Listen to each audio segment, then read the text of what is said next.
Hello, hello, hello, ladies and gentlemen. How's everybody's day going? Little Thursday live pop-up hangout session because I'm fucking bored and have nothing going on. Did the low latency today, so you guys should be able to answer me and I should be able to see it relatively quick because we want expediency. Why does this thing say Wednesday? It should say Thursday. I changed it. Actually, it should say afternoon now. I changed it. I guess maybe it didn't update. That's okay. It should say afternoon.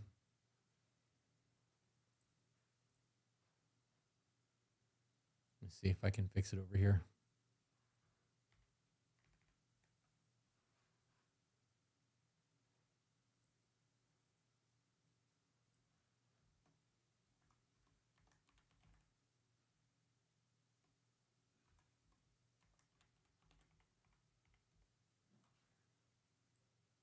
I should fix it. That's better.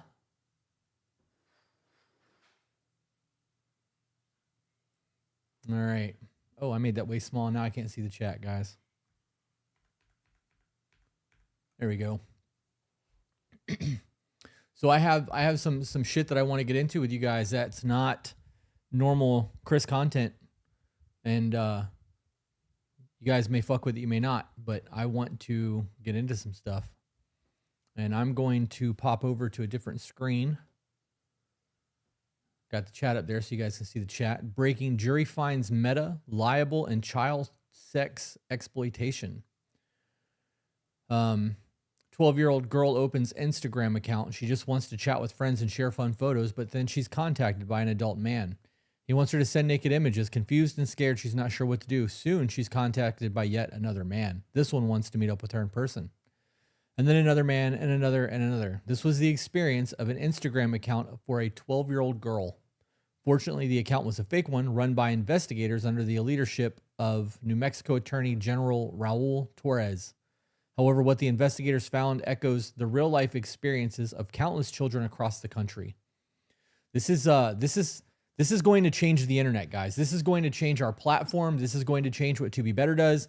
This has created a lawsuit that ended up costing $375 million to Meta and Google.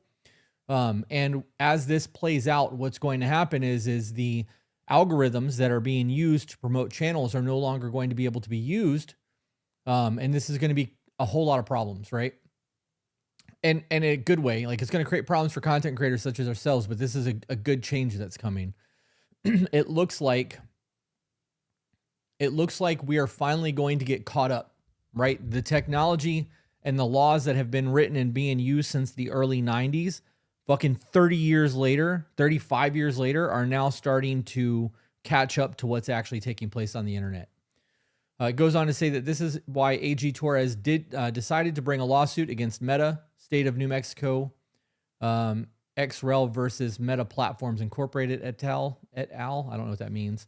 The lawsuit alleged that Meta neglected to implement safeguards that would have mitigated child sexual exploitation while also misleading users about safety of its platforms.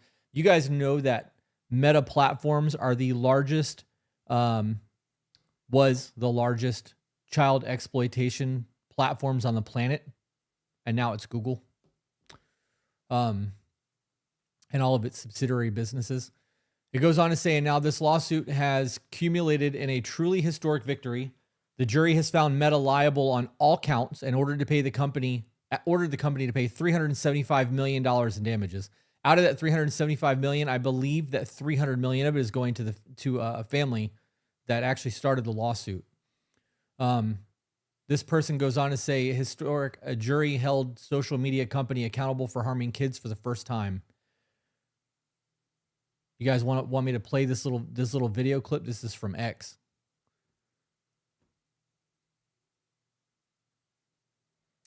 For decades, social media companies like Meta. Yes, all right.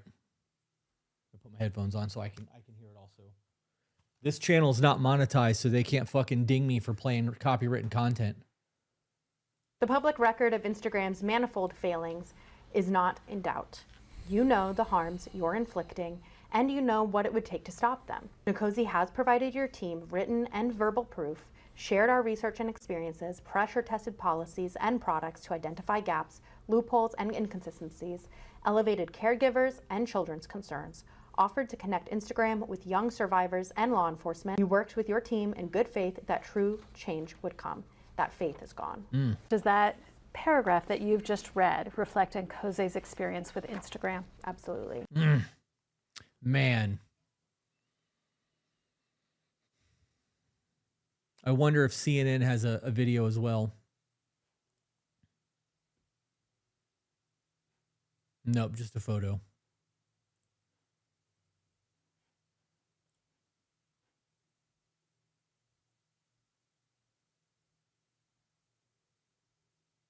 right, I'm gonna go back to this other account.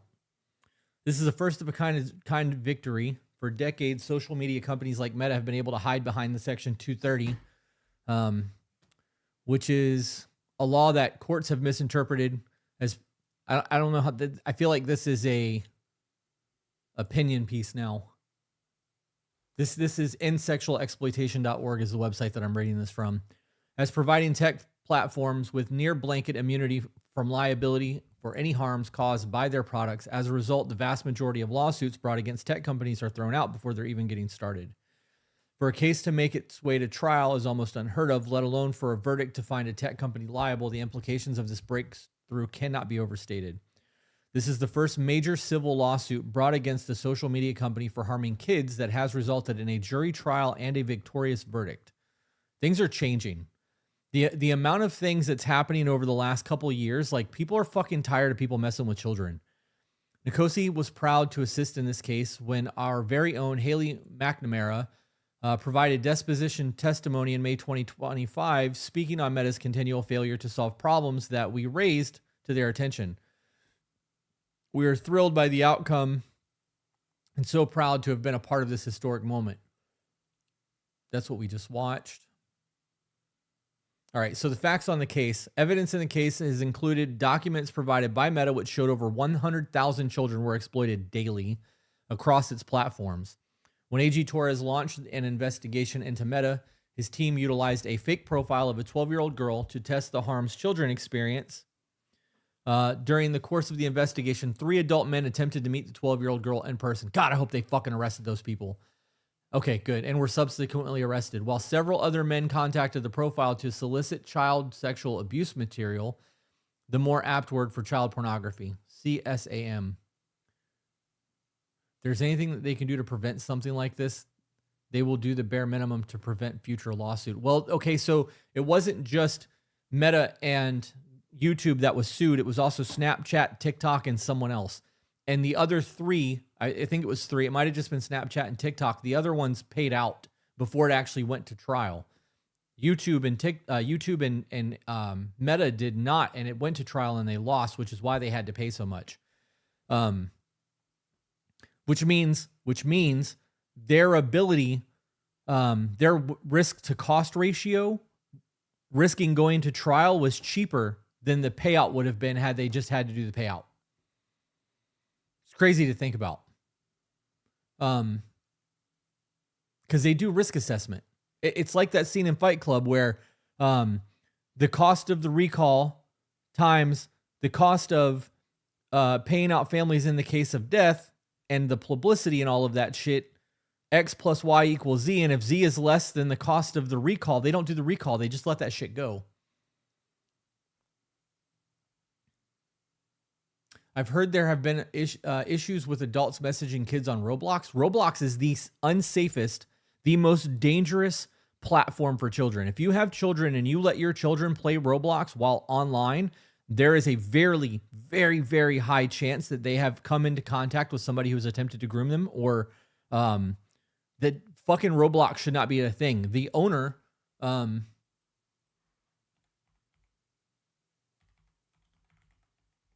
I'm almost positive was recently arrested.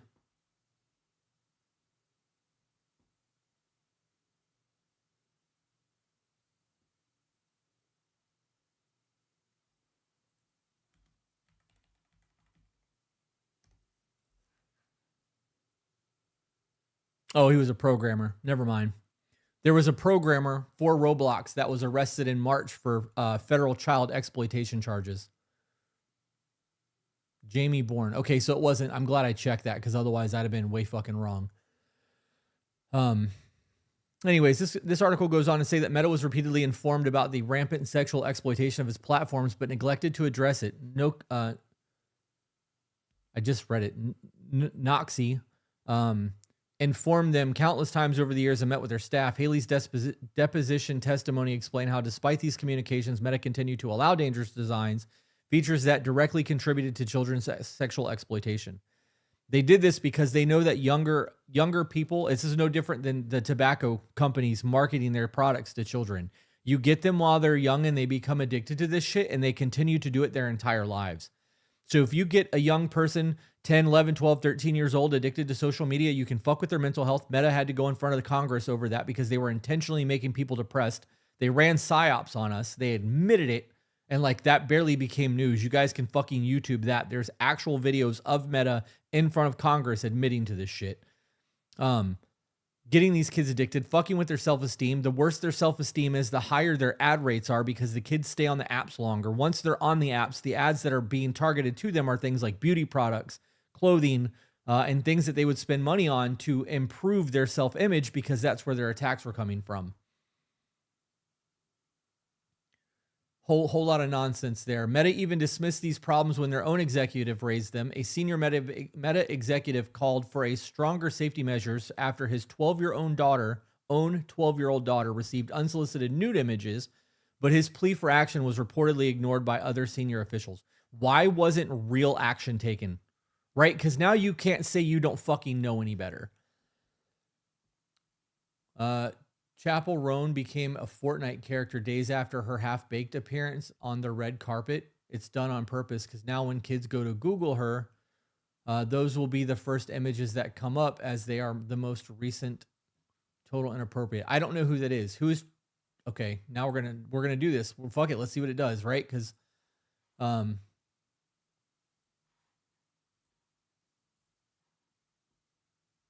American singer. I have no idea who this person is. 8 million followers on social media or on Instagram alone. That's all Reddit stuff. Facebook. All right, let me go back to my other screen and do it from Google or from my non-Brave account because I'm willing to bet I get very different results on Google. Chapel Roan.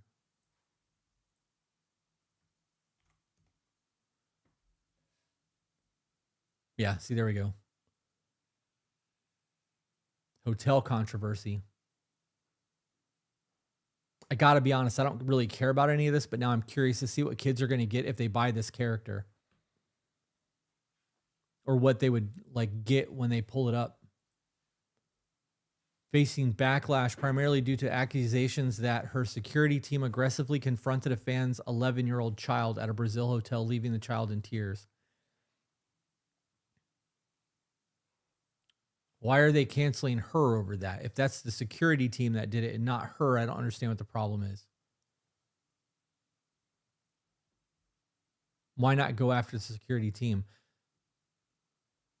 She's a very important for the younger generation and feminists. This is her Facebook profile. That's not appropriate for young people. That's not appropriate for young people at all. And furthermore, like, oh man, I hate everything about society right now. This goes on to say that further Meta misled parents and users about the safety of its products. For example, Haley's disposition testimony explains how Meta's guide neglected to disclose any information about the rampant sexual exploitation on the platform. Rather, it led parents to believe that the main risk was bullying. Unreal. What do you guys think about this? Do you think that this is going to actually make changes to things, or do you think this is just going to be more of the same?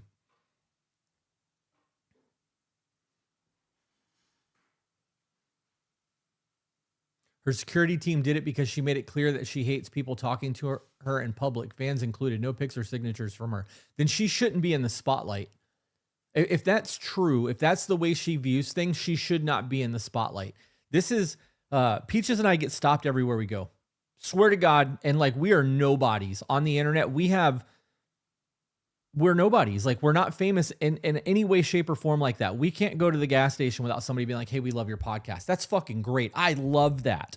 And for people who are like, hey, you helped change my life, or, you know, my wife and I are doing great because of you, blah, blah, blah, blah, blah. Like I'm going to sit and have a conversation with these people. Unless like my dog is in the car and I have to hurry up and get out of the store. Like I'm going to spend however much time they want talking to me, talking to them. That's the least I can do for somebody that's going to put their time and effort into the stuff that I create. Like, thank you for enjoying the thing that I made for you. I would never, ever shit on somebody for wanting to talk to us in public. People who act like that are in the spotlight, you shouldn't be in the spotlight. If you can't handle the price of fame on that level, fuck off, dude. Like, leave. Unreal.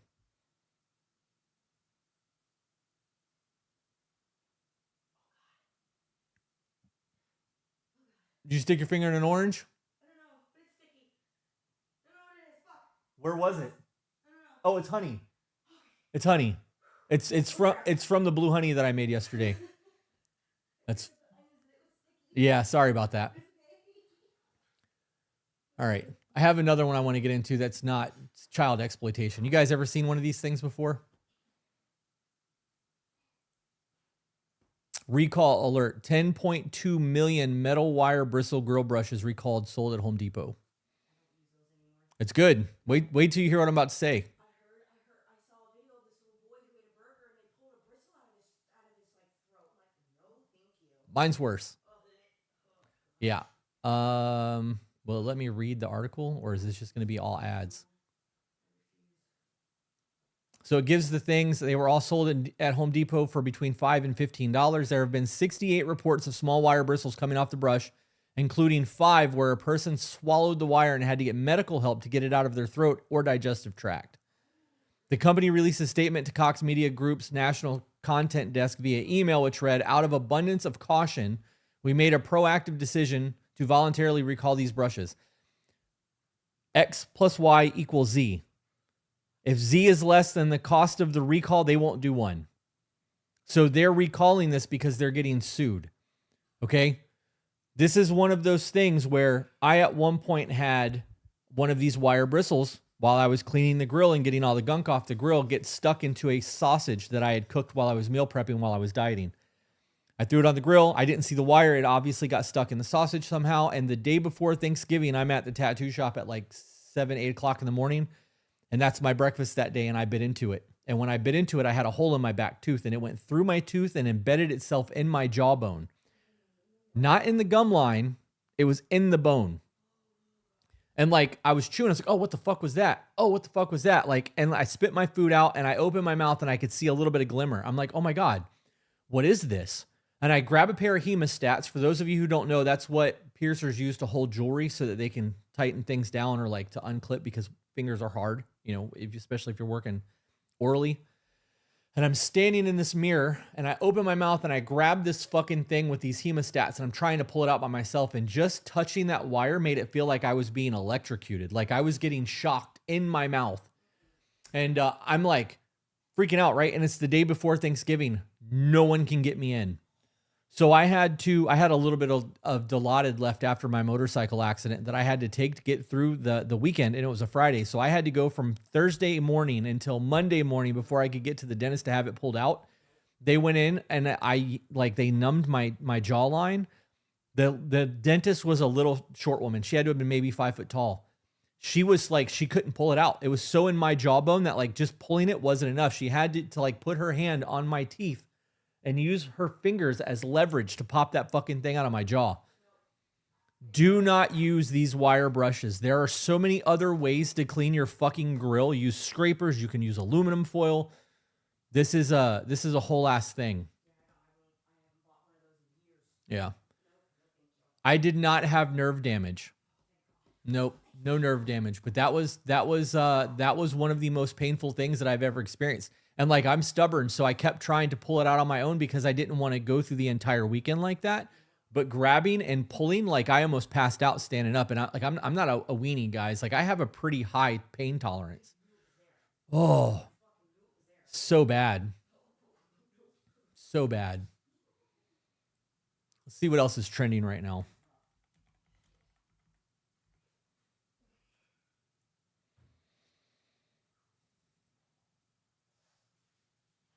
Summer Breeze singer Dash Croft died today. Yep, Chuck Norris died last week.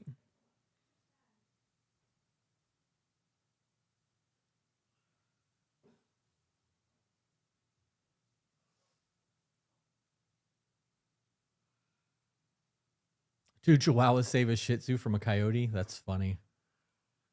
Pro Wrestle DJ Pringle dies at 39. I don't know who that is. I haven't followed wrestling in a long time. Man accused of shooting his father in the face with a crossbow. Jesus Christ. Did you guys see that the Philippines is only got 45 days of gas left?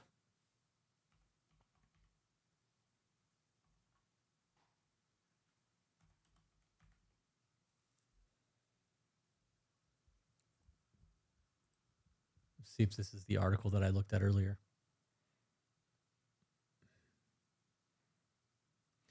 On Tuesday, the Philippines became the first country to declare a state of national emergency about their energy. South Koreans have been advised to take shorter showers and charge their phones during the day to conserve electricity. Japan is about to begin its biggest ever release of emergency oil reserves. I don't know if this is the same one or not. Oh my God, gas is going to get as high as $150 a barrel. Something that I read, this must not be the article, said that the Philippines only have 45 days left of emergency gas reserves, which means their power grid is about to go down. You guys think that oil only impacts consumers in terms of driving? Their entire infrastructure is about to fall apart. Their trucking is about to be heavily impacted. Their buses, because a lot of the country ran like buses also get kids to school, is about to be impacted. And their power grid is about to be impacted. And even though the United States only gets a small amount of oil from the Middle East, this entire situation is affecting the rest of the globe so much that this shows you how absolutely fragile the world's ecosystem is, that this 2-week war that we've been in, because it's not even been 2 weeks yet, has impacted the rest of the world's oil reserves so much that they are now releasing their reserve oil barrels and hoping that they don't lose power and they're able to continue to keep their shit going. Did you guys ever watch that TV show Revolution where the power went out and it was like a biochemical, nanites. It was nanite technology that got released into the atmosphere and it ate up the electricity ions that are in the atmosphere and it shut down all of their ability to have power.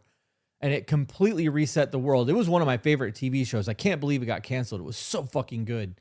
That kind of shit stresses me the fuck out. I don't think you guys realize how bad things would be. If Hawaii misses, I think 3 days of imports to the island, no, 1 day of imports to the island, the entire island would be without food in 1 week in terms of Oahu. I don't know about the other ones. I just know that was the stats when we were in Hawaii. That was something that I had heard.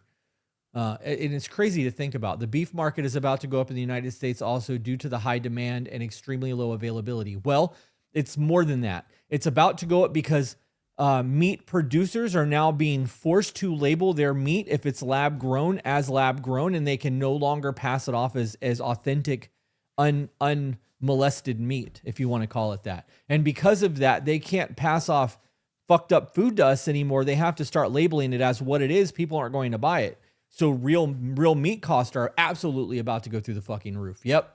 Absolutely about to go through the roof. You are not wrong. Crazy. Who the fuck wants lab grown meat? Everybody that eats fast food. Yep.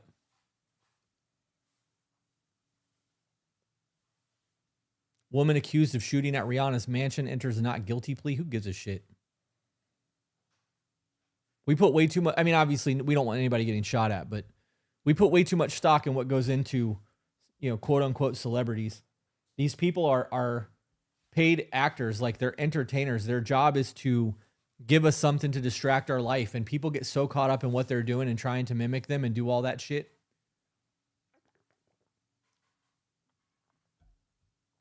USPS requests a temporary 8% rate hike to offset transportation costs. I saw that stamps may go up to $1.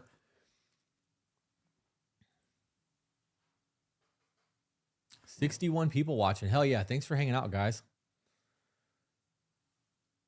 12-year-old charged with attempted murder after middle school stabbing attack. Guys, I'm so glad I'm fucking pulling our kids from school. Oh, of course it's Florida. Of fucking course it's Florida. Middle school student in the Panhandle accused of stabbing 2 other students and an adult professional on Tuesday is facing 6 charges, including attempted murder. The Walton County Sheriff Michael Atkinson said the 12-year-old boy's name will not be revealed for now. Charges against the 7th grader include 1 count of attempted murder, 2 accounts of aggravated battery with a deadly weapon, 1 account of wearing a mask during the commission of a felony, 1 count of tampering with evidence, and 1 count of disrupting a school function. What the fuck is wrong with people? The suspect is currently being held with no bond in a secure juvenile detention in Crestview. He's currently being handled as a juvenile. Currently being handled as a juvenile is code for the Florida District Attorney's Office is going to be pushing him as an adult in 7th grade. 12-year-old is going to get charged as an adult. I bet you they charge his ass as an adult. Decisions on how that's going to ultimately be made based on what the facts of the case are in accordance with the laws in Florida in regards to handling children of this age. You can charge a 12-year-old as an adult in the state of Florida. We have our own juvenile pods inside of the county jail. So in the event that he goes and like this gets upped, he will have to go to adult jail and sit in a juvenile pod. Can't they go as low as 6? I don't know. Let's see.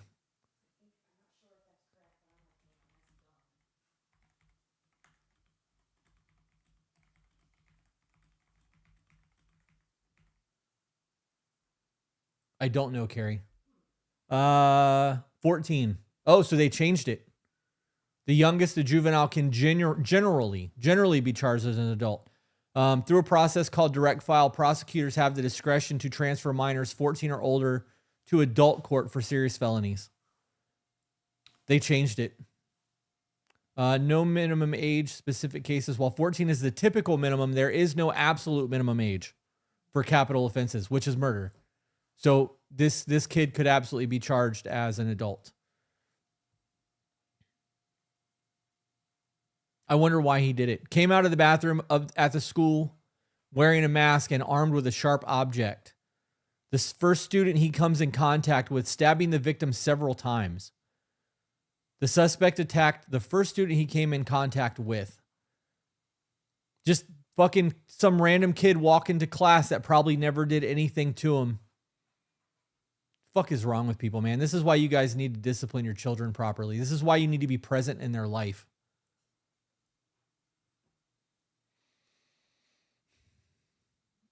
NBA condemns judge misuse of contempt of power buying lawyers.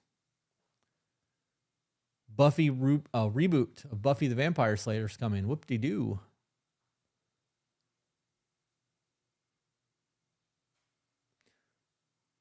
I've done so much for this company, Fortnite engineer, after Epic Game layoff.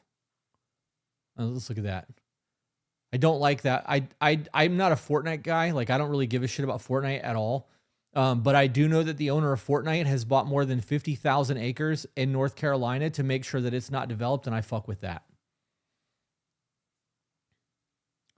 Epic Games will lay off 1,000 employees as part of its cost-cutting efforts, with principal engineer Evan Kinney among those affected. Principal engineer, I'm assuming he's like a lead, and they're probably laying him off because he probably makes ridiculous amounts of money, and there's other people who are underneath that will do his job for half the cost and be fucking grateful for it.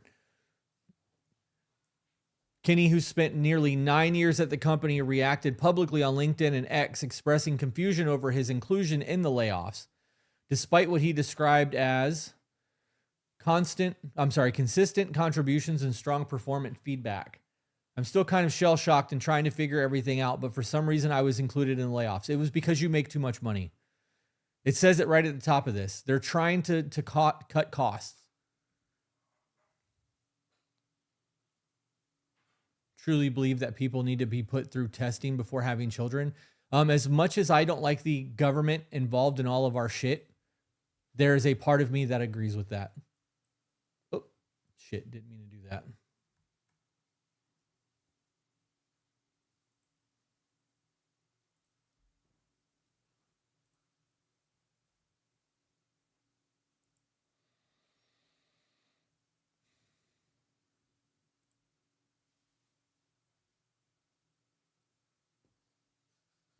You guys, as cool as it would be to have some sort of vetting process and how safe it would make children, when you guys think about things like that and how involved the government already is in the marriage thing and like what that looks like, could you imagine how fucked up our society would be if we actually had to have like a testing or a lottery for people to be able to have children? Like, I don't want the government in my life at all, period. UN vote recognizes slave trade as gravest crime against humanity. I wonder if they're currently doing anything about the slavery that's current happening or if this is just past virtue signaling.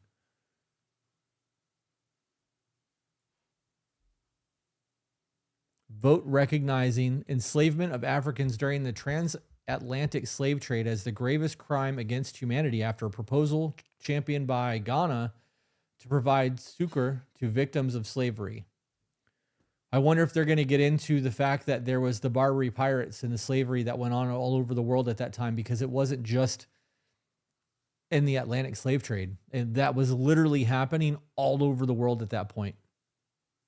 And there's still slavery happening right now in Uyghurs and with the Uyghurs in China. I wonder if that's going to be addressed or if this is just going to be this is virtue signaling. If you guys aren't doing anything about what's currently happening, all of this shit about the past doesn't fucking mean anything.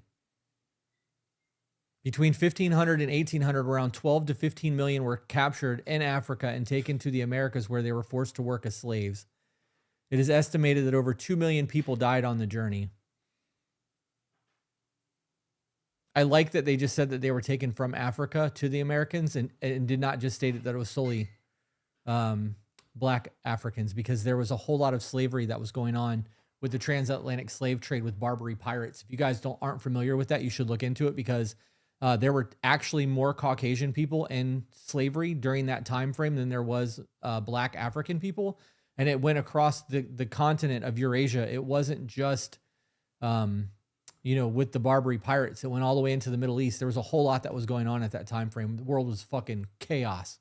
Damn it, I keep closing that fucking window.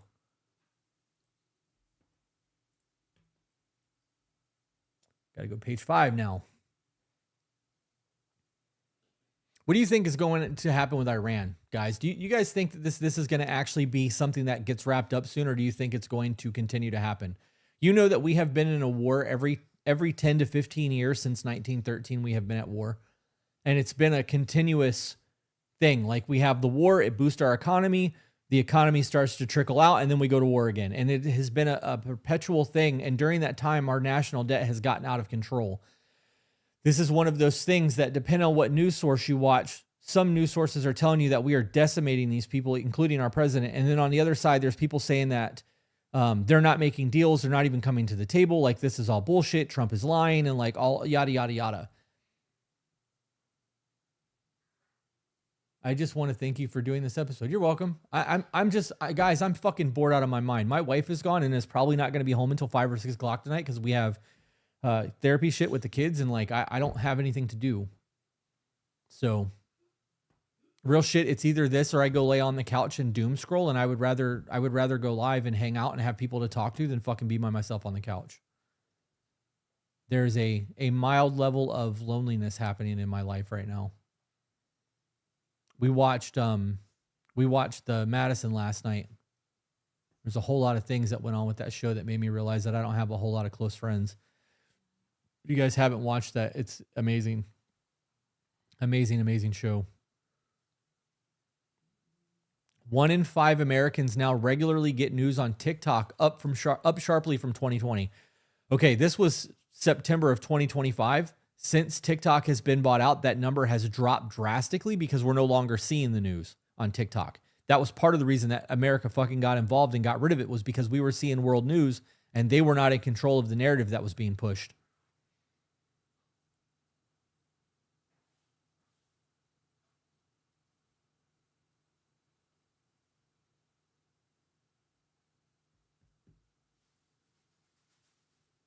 I miss gaming or just hanging out with the community.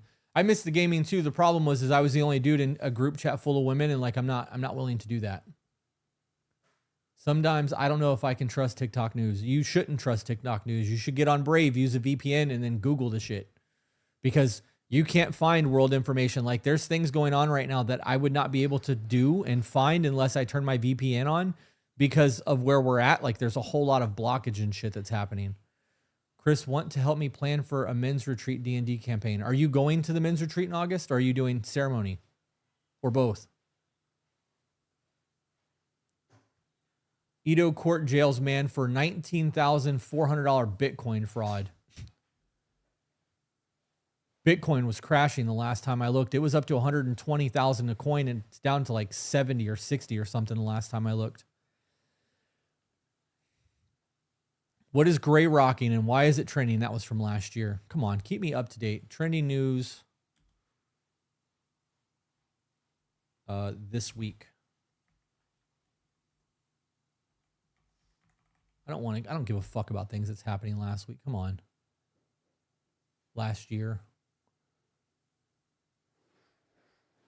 Oh, you wanted to play once a month. I mean, I don't know. I don't know if I'll be able to. Are you live on Facebook too? No, I'm not. This is just my YouTube channel. This was the Voice of the Broken channel. I changed it. It's got my name on it now so that I can come in on here and do whatever I want to do. And I'm not restricted to the To Be Better guidelines or whatever. Like I would never sit down on the To Be Better channel and do news talks. Like that would be, we'd probably lose a shit ton of followers from it. And I'm not really interested in news. I'm more interested in like relevant things that's happening.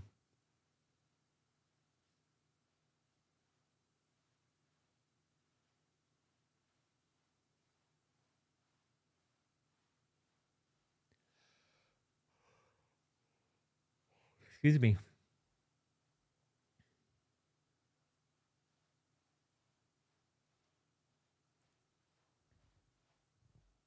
This is Patreon style in my opinion. Yeah, it kind of is. Thanks for saying the switch to all chat, because I did not have my set to all chat. Am I missing chats? I think, unfortunately, this is going to take months to be resolved. And even if the Strait of Hormuz was opened up today, it would take months for us to feel any kind of relief from that. And the reality is we're the ones that's feeling it, right?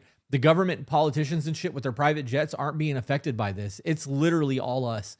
The people who are fucking living paycheck to paycheck and are, they got their kids in daycare and both of them are working and somebody's pulling overtime, and it's the fathers who aren't fucking present with their children because they have no choice but to work. And they're now having discussions about mom having to get a second job so that grandma can watch the kids because gas just jumped $2 a gallon and they both have vehicles that are responsible to getting to and from work. And instead of having to spend $80 a week in gas, now they're up to $160, and that's their food budget, right? Like, this is a fucking problem. This is a huge, huge fucking problem. It is on Paramount Plus. How do you feel about the way the weather's been? It's been super snowy in the east side of the USA and super dry and hot in the west side. I don't know. I know that since Florida banned weather seeding, we didn't have a hurricane touch our state last year. A named hurricane did not make landfall in the United States last year, and it hit Florida anyways. There's a whole lot of things that goes into that would be conspiracy theory speculation. But we don't have a way of knowing how much cloud seeding truly affects the rainfall. And like the guy that owns a cloud seeding company actually said as much on the Sean Ryan podcast.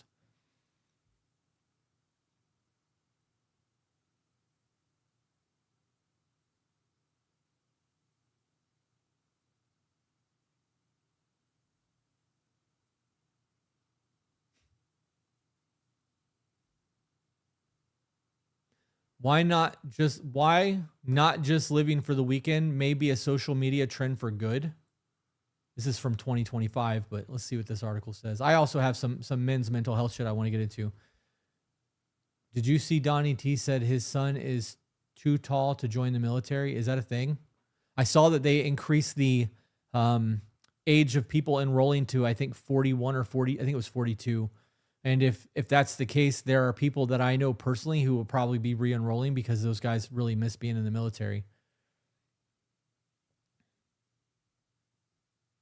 Normally it takes me 35 to 40 bucks to fill my tank. It was 65 the other day. Like, what the fuck? It cost me $100 to fill my Jeep up the other day. 100 bucks. It cost me over $100 to fill that van up, and the van was only at like, just under a half a tank. Yep. All right, let's see what this says. You may have seen people documenting and romanticizing their midweek excursions and rituals on social media lately. There are also spoof versions showing people declaring that they're not just living for the weekend before quickly jumping into bed or curling up on the couch. This person took a trip to the ballet and a solo swim as part of the Not Just Living for the Weekend series on TikTok. These school night adventures are about devoting time and attention to the things that energize you, she says. I actually fucking agree with this. We bought a jet ski, right? I bought a 2025 Sea-Doo Explorer Pro 170 or something. I don't know. It's a big fucking jet ski. It's got a little pad on the back and shit. And we bought it, and it was freezing cold outside the next morning, so we put it in the garage and didn't take it out, and it's been in the garage since. We have not even used the fucking thing yet. It's been like, I think I'm just making my second payment this month on this thing, and we still haven't used it. And we haven't used it for a lot of reasons. One is I've never backed a boat or a jet ski into the water, and I don't want to do it during like spring break or any kind of crazy busy boating season. I don't want to do it in an area that's too populated until I'm comfortable doing it. So like we have to do it in the middle of the week, and I don't want to do it while it's freezing cold or super, super hot outside. So like shit's been sitting, and traded my motorcycle in because I've had a motorcycle for 2 years that just sat in the garage that I didn't ride once because of my back. And now we've got our schedule so wrapped up during the week that like going during the daytime is not an option unless we miss live streams and shit. So Peaches and I might start doing live streams every other week in the morning, and on the weeks that it's not in the morning, doing it at night. So like the weeks that we have the kids do morning content so that we can be present with the children at nighttime. And on the weeks that we don't have the kids, do nighttime content so that we can live our life during the day and have fun. Yep. Absolutely have some changes in schedules coming. The 26-year-old says little adventures after her work days increase her self-confidence, help her understand herself better, and offer up inspiration. Of course it does. We're not meant to be in front of TVs all the time, right? In front of all these screens and doing all this bullshit. Like, this is not how we're meant to live our lives. We're supposed to truly live, And like with all the things that we've got going on with the kids right now, like Peaches didn't come home last night until almost 6. She's not gonna be home tonight until 5:30, 6 o'clock again, because it is important to us with the kids because of the co-parenting situation that the kids get therapy and like have somebody to talk to that's in a professional status, because we don't want them to have any type of resentment or fucked up mental health because of adult decisions that have nothing to do with them. So like those things now take up a lot of our week time. So like even if I wanted to take the kids to the beach tonight, by the time we got there, it would be dark. Although sun's coming up later now, or going down. Sun's going down later now. Maybe I would be able to do that. I don't know. Dr. Parker says relaxing passively, doing things like scrolling on your phone or watching back-to-back episodes of something on a streaming service is not necessarily bad for your recovery from work in the evenings, but they are not good either. You guys know that sitting is the new smoking. She goes on to say, but these activities that are challenging and requiring you to master something else after work are particularly good for you. They really help you sort of disconnect and detach from the demands of work. Yep.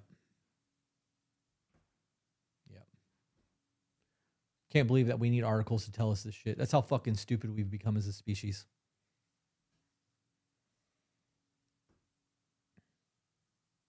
Guys, give me something to look up. There's 50 of you hanging out in here with me right now. There's got to be something more I can do. Body in motion stays in motion. Absolutely. Take an evening beach scroll with a tub of ice cream from the grocery store and make your own ice cream cones. Yeah, that would be cool. Can't have ice cream right now. I'm trying to lose weight. I want to look better when we go to Greece and Bali. I put my daughter in therapy too, since she was growing a lot of resentment towards her little sister. That's smart.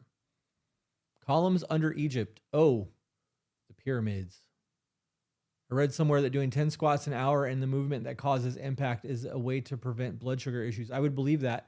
I would also know that it will increase your testosterone, which is a good thing, both for men and women, because women do have testosterone balances that need to be maintained. And when like any, it's a whole other discussion. But what is your goal for Bali? I want to be under 215 pounds. The destruction of textbooks. Looking for your episode on ego death. Did I do an episode on ego death? I feel like I did. Afro Man. That's funny. I actually couldn't care less about that dude. Let's do the columns under Egypt or under the pyramids. Under the Great Pyramid.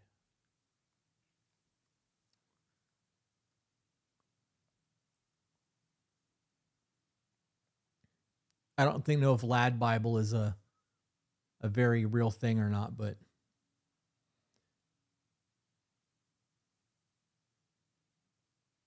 Epitome Files?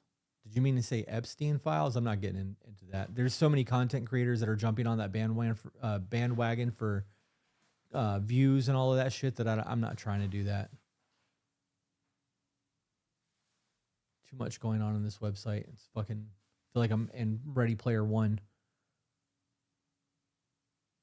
Scientists rubbish claims of giant structures underneath of the Egyptian pyramids. False. Online claims of large underground structures discovered under Egypt's pyramids are unfounded. The assertions stem from a YouTube video featuring 3 Italian researchers with no background in Egyptology or archaeology.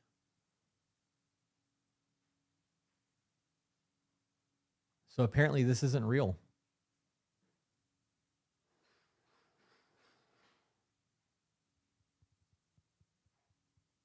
The ice wall and the mud floods.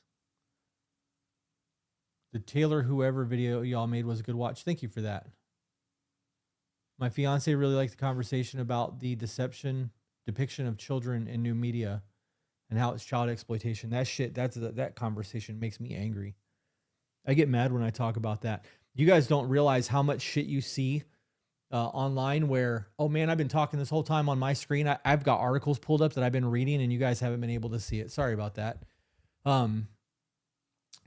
We see so many things happening in media and television that we have just become consumers with, and it is deprogramming our mind. Like the amount of people who are like throw pedos in a chipper will still watch shows like The Outer Banks, where we are watching love stories with children and seeing makeout sessions and really inappropriate things happen, and shows like Generation V or Yellow Jackets. And like, we just watch this shit. Nobody's uncomfortable by it. It's just on the TV. It's just normal now. Like, no, the fuck it is. We turn that shit off. I fast forward through things like, and it sucks because there's a lot of TV shows that will put on, there's a new video about the Taylor girl.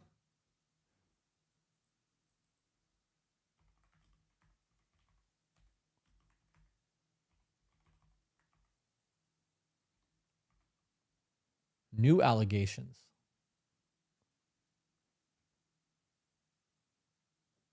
On third allegation. Let me share my screen with you guys. Sorry about that. I didn't realize that I was on my screen. On third allegation of domestic violence. Officials are investigating allegations. The police department they contacted the police department last month with allegations of DV from 2024. He said the department is reviewing multiple videos connected to the alleged event to figure out details and timelines. Police have only Mortison's account of the alleged 2024 incident. Well, the incident that I saw had a 2023 date on it, so this must be a different one.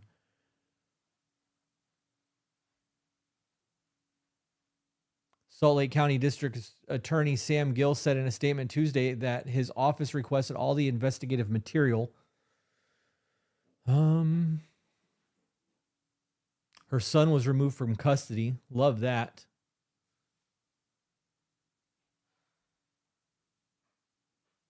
Four other charges in that case, including assault, criminal mischief, DV, and in the presence of a child, were dismissed with prejudice.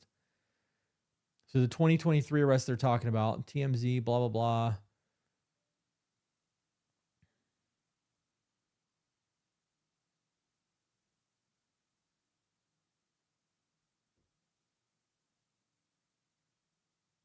Ah, see, they corrected. That shouldn't even be a thing. They need to put the correction of these articles at the top of the video or the top of the thing.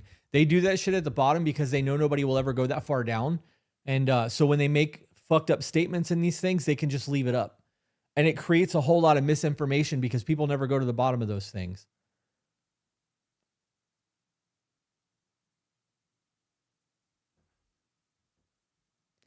The sad part is how many women believe that this is the way. Yeah. You know what? The amount of women who are making TikToks right now while like their man is sleeping, acting like they're going to hit him with a stool. I have seen so many fucking TikToks come across my feed of women acting like they're going to behave this way because, you know, Taylor did it. This is what we're doing, ladies. Like, the fuck. The fuck. People are disgusting. I hate TikTok. So do I. So do I. If we this actually just got brought up today. If we had somebody had posted on Facebook that is a member of our community that's on my Facebook page said that that it was like a meme and it was like nobody hates work. They hate underpaid, you know, blah blah blah blah blah, typical, you know, narrative. And I was like, everybody hates work. Nobody would do their job if they were multimillionaires or billionaires and they didn't have to work. No one on the planet would go to work. They would do things that they love as a hobby, like this podcast. I fucking love doing what we do, knowing that we're helping people and people are changing their lives and like getting to meet them and hear their stories is one of the dopest fucking things in my life. Would I still do the podcast? Yes. Mondays and Friday content would still happen, but all of the TikTok and Facebook and Instagram and you know, other than everything would be on Patreon. I know real shit. Like I would drop the Monday podcast episodes where they get the email reading only and everything else would get moved to Patreon and we would just do fucking cool content wherever we felt like it, whenever we felt like it. And that would be the end of it. I would not deal with any of this shit.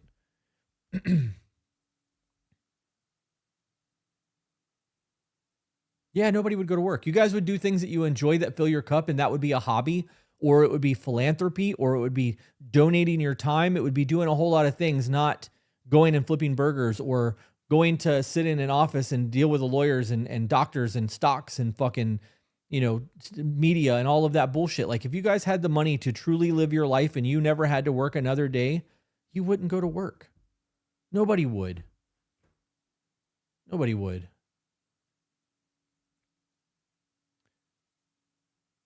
Books have become more fun to me now. What kind of books? What are you reading? Community would be huge. Those that have niche things that they enjoy can trade with others. Yeah. Yep. If I had $2 million right now, I would pay my house off, which would leave us like 1.7 million. I would take $700,000 of that 1.7 million and I would invest in property. I would spend maybe $100,000 and try to find as much land as I can get and like make it work for what I want. And then whatever I needed to do to clear the land, I would spend that money to like start building out a Maloka and all of the little tiny home things so that we could have the community, and that $700,000 would go to that. So like, I guess I could have just said that full $700,000 would go to the community that we want to build for the church and all that we're doing in that aspect. Compound, whatever you want to call it. The other $1 million that I have, I would invest all of that money into retirement plans so that we didn't have to worry about shit and we could live off of the residual interest that we make every month from having $1 million in the bank. And I wouldn't touch it. I would quit. I would sell the tattoo shop or give it away to Jeff Graham because I wouldn't need that money anymore. My house would be paid for. I would need to make minimal money compared to what we make now, especially if I didn't own the tattoo shop. And I would pay off all of my debt and we would literally just do the podcast while we traveled. We would get in the RV and we would go do shit and then go back to the homestead. I would keep the house here so that like Carrie could live here full time and like maintain the property while we're gone. And we could do the homestead thing here until we were ready to retire, because I'm sure when we're ready to retire, we may want to be able to have the option to snowbird and to be able to come here. But like, I would have a very different life if I had $2 million of like available income right now. The real question that I have for you guys in the chat, how much money would you need right now to be debt free? And that means like totally debt free. House payments, car payments, credit card payments, whatever, medical, whatever. Do you even know what the number is that you would need to not have debt? A lot of people don't. A lot of people don't. About 100K. Not much, less than 50K, 80,000. Perfecto, I saw it and really wanted to grab them for my man. He's been reading all his new Berserker books first. 80,000, way too much. 50 grand, 50,000 in student debt, 25, 1,500. That's not bad. 75, 100, a little over 100. 1,200, we practically have no debt. I love that. Do you own your own house? Do you have your own vehicles and shit? What does Christ consciousness mean? Let's pull up my church.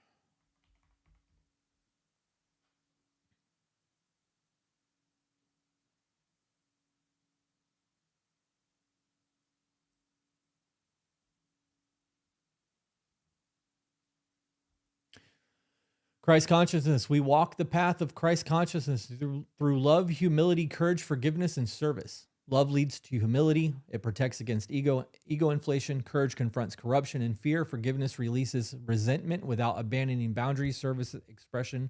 It is unity in action. Christ consciousness to me means the red letters of the Bible. And for those of you who don't know, there's a Jefferson Bible. The Jefferson Bible is all of the things that Jesus said. So if you have a study Bible and you're reading your Bible, all of the red print is Jesus's words. If you took all of those words and stuck it into a single book that is the Jefferson Bible, that's Christ consciousness. This is loving the way that you're supposed to love. This is acts of service. This is doing everything that you are supposed to do according to Jesus versus according to the Gospels of Paul and the other apostles and all of that. It is living the way Christ intended you to live. So I want to join a service sometime. You can. All you got to do is sign up to the church, guys. If you join the Awaken Conscious here, I'll post it in the chat. If you guys join the church and make sure that you do the newsletter, you'll get an email 15 minutes before all of our sermons, services, or whatever you want to call it, so that you can join in and hear us have our talks on all this shit. Do you think there's any real difference between the translation and versions of the Bible? Yes, I do. Absolutely do. If you find it, you look at the King James Version that has 66 books in it versus the Ethiopian Bible that has 88 books in it, there's a whole lot of differences. King James Bible, before the King James Bible, they never used the term Lord, right? There's a whole lot of different conversations in that Bible after he did what he did.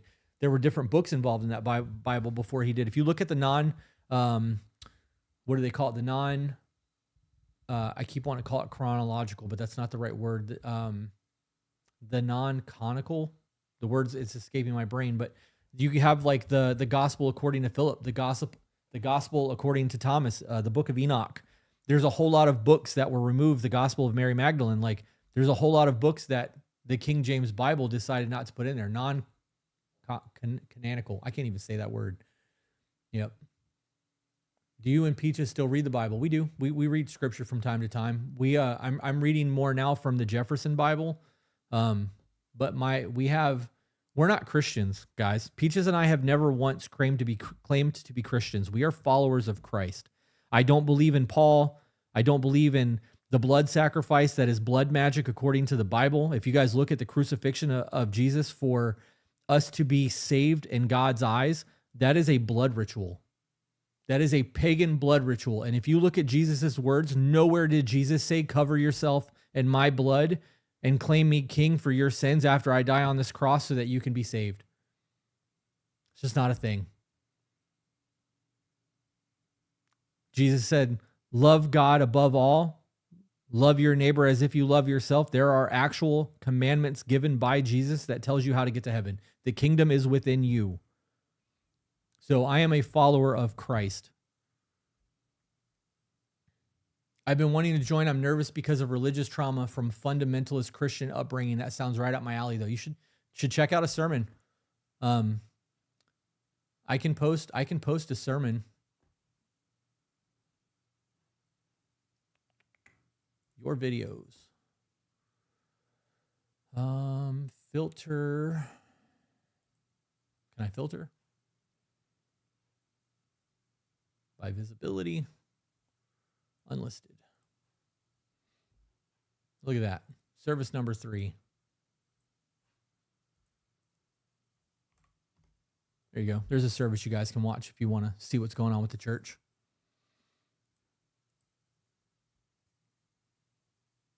A lot of people in the church server, because we have a Patreon for the church as well.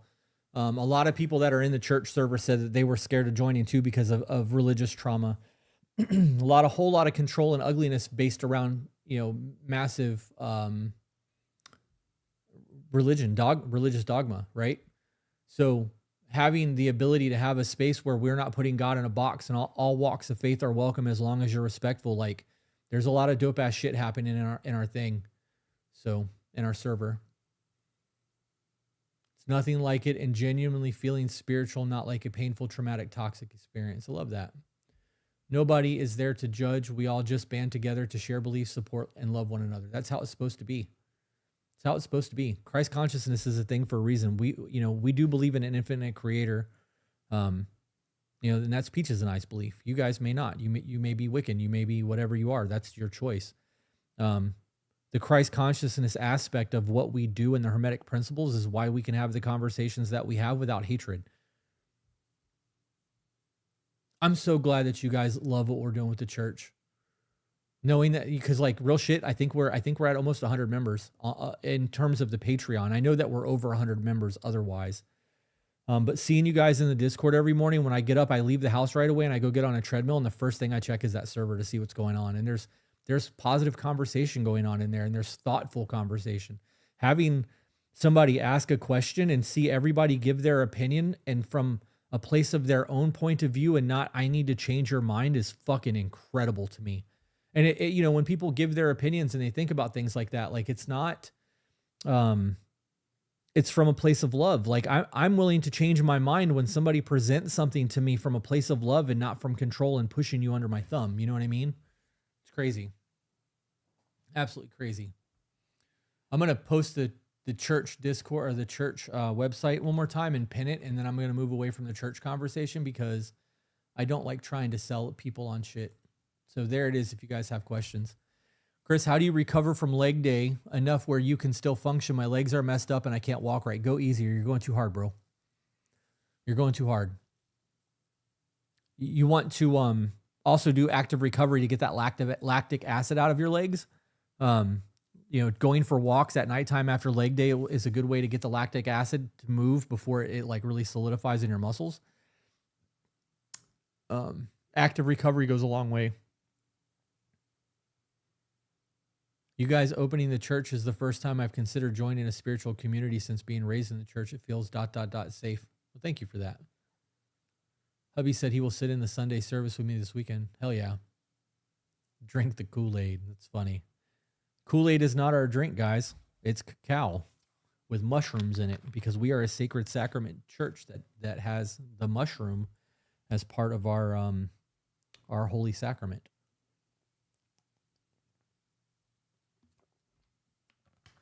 Yep.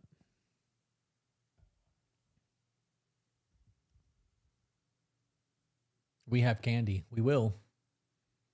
Peaches really wants to drink the dirt water. Yeah, that would be Aya, and it definitely tastes like dirt water. That cacao, is that Serena?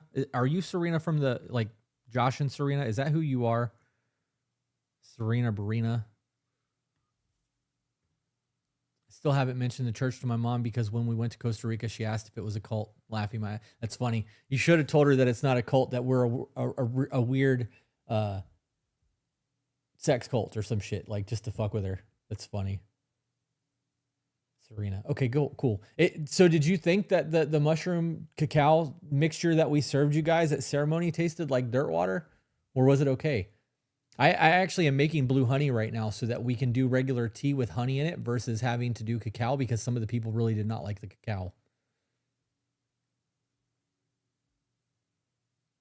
I'm so intimidated by taking the sacred drink. I can't tolerate THC products. I can't either.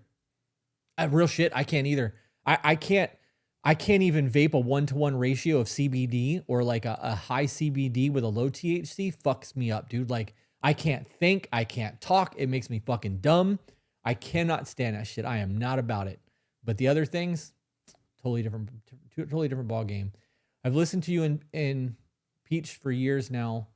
Y'all have helped so much. I'm currently trying to get my boyfriend on board. I've sent links and planted the seed. Hell yeah. Absolutely not. It wasn't that bad. The woman's retreat one ceremony was doable, but the chocolate was awesome. That's cool. Yeah, I get time distortion from THC also. That's crazy. But I don't get it from mushrooms. I'm looking forward to the October retreat. I'm excited to see what Peaches brings to the women retreat from what y'all learn in Bali. I feel this will be next level healing. Maybe. I know that we're definitely going to be, well, I won't be there, but I know that she's definitely going to be doing more breath work and shit. I love the journaling session we did with the cacao. Okay. As someone who cannot tolerate edibles of any variety, however, I have not had the same issue with mushrooms. Yeah, I haven't either.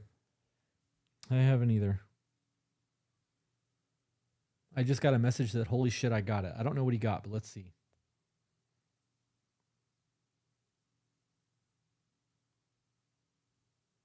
Oh, I guess my website guy is currently working on our website.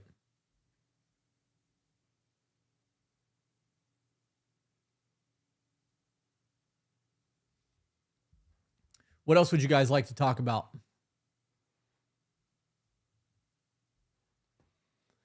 I don't want to miss out on Bali, but I can't wait for the end of August. Bali's going to be a lot of fun. The way that, Natasha, the way that we serve the sacrament during ceremony, you won't taste the mushrooms. So we mix a cacao, like a true ceremonial chocolate, like cacao, in with the mushrooms, so they're seeped, and then we put honey in it as well, so that you're not tasting it. It tastes like a sweet chocolate drink, and because of the way that we serve it, the experience is slightly more intense, but it's shorter. Like normally when you eat a chocolate bar, or if you actually just chew the mushrooms, the experience can last, up to 8 hours. The way that we do them, the experience is at most 4 to 5, depending on like the dose on the person. But we also do a booster, like a low booster, as an edible, so that the afterglow of the experience lasts.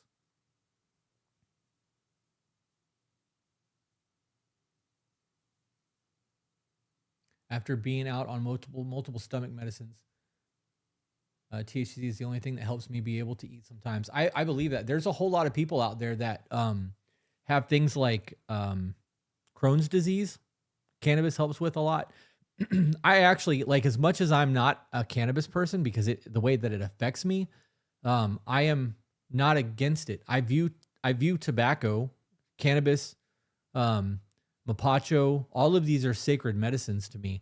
The problem is they've been abused and manipulated, and it removes the spirit of the medicine. If you have like naturally grown cannabis, it's a lot different than if you're buying 90% THC fucking RSO oils. You know what I mean?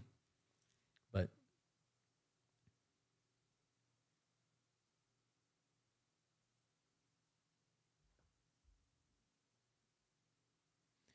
he said, okay, this is how it works. The members link is hidden until someone logs in. After logging in, they are taken to the ceremonies page, and the members link will appear in the header. I just tested it, and you got a much nicer color scheme that complements the logo. I'm going on vacation. That's funny.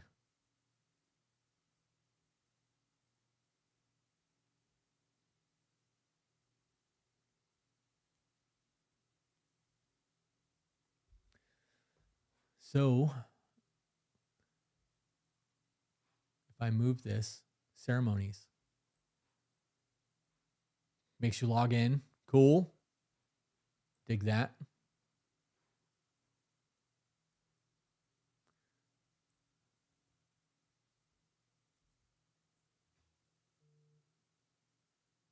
Can't wait to be able to grow my own. We were hoping that we would get that this year in Florida. We were supposed to get another ballot in November, and it didn't make it. They didn't get enough votes for it to even make the ballot. I don't think that we're going to get it. I think that DeSantis did too much harm.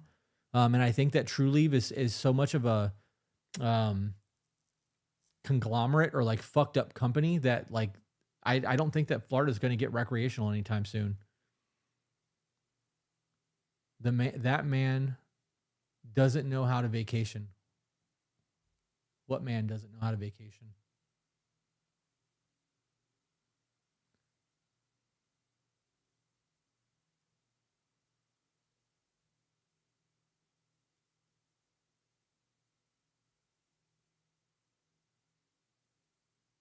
Hubby is so worried that sacrament is addictive. Been explaining it wouldn't be, and I've never heard of that being the case, but his dipping tobacco majorly is. There is no psychedelic on the planet that is addictive. None, not a single one.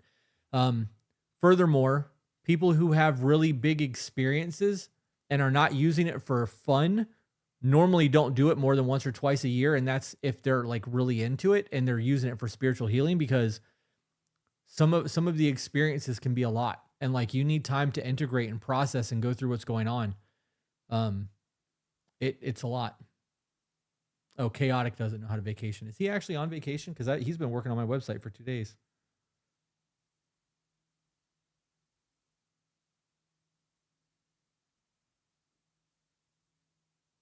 Now I have to ask him if he's actually on vacation.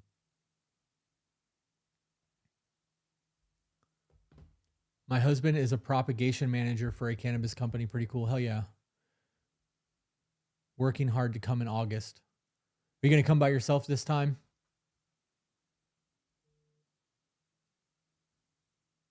Oh, he said he's not actually on vacation. He said, no, but I need one. I had a thought that it becomes addictive when the experience is better than real life and used as escapism. It's not, though. It doesn't. So it doesn't become it.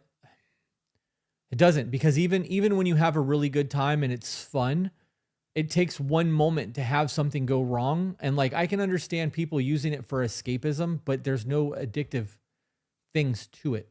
Like there's nothing that's going to make you physically addictive.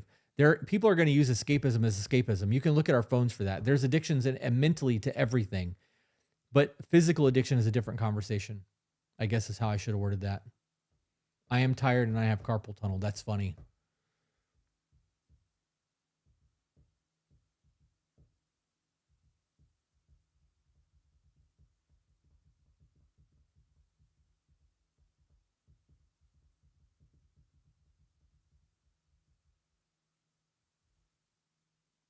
People that take these things for recreational use and use it for fun that doesn't understand the spirit of the medicine can have a very bad time. These are not things to be taken lightly. They are not recreational things.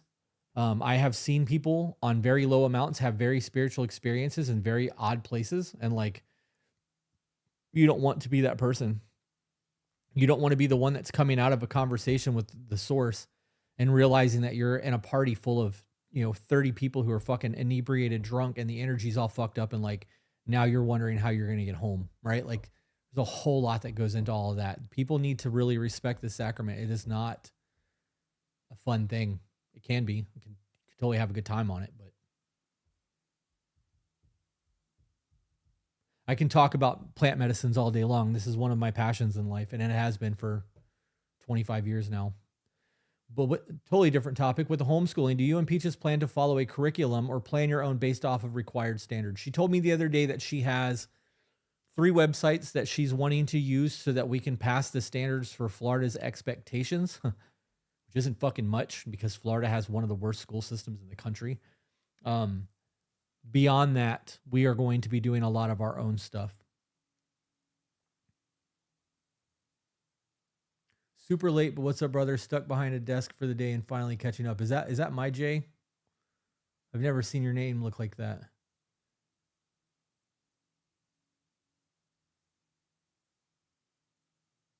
I don't know if Peaches has ever read that book. I'd have to ask her when she's here. I hope you're well, brother. I saw that you sent me a text message earlier, but I don't know if I replied to it or not. I've been off and on live streams all morning. I never understood wanting to partake in plant medicines around others.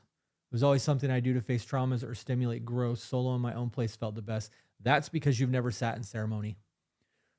Ceremony, when you've got a bunch of people who are all working through things and you've got guardians around you and there's prayer and chanting and singing and dancing and there's a whole lot of things happening around you, the energy is so fucking intense, and the integration that follows afterwards is a really big deal. Like it's very different.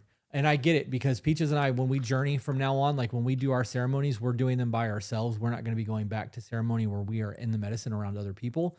But it's because we've become so open to other people's shit now that it's starting to fuck with us when we go.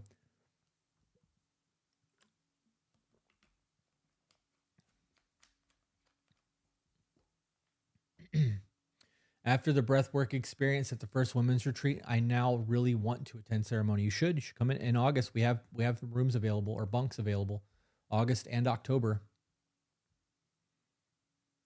I just bought all of the Tuttle Twin books for the kids. They like the cartoon quite a bit. So, and all the PDFs that they sent me, I posted to the main Discord. May have to be next year with my life schedule, but definitely want to make it next year if I can't this year. Hell yeah.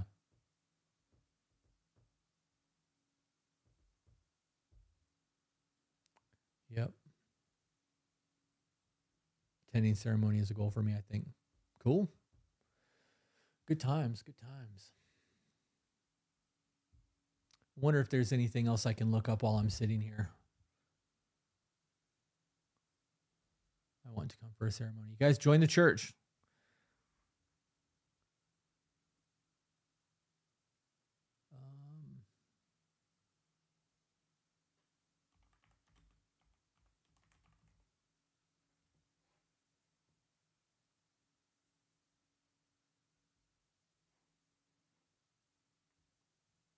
They confirm that the Iranian naval commander has been killed.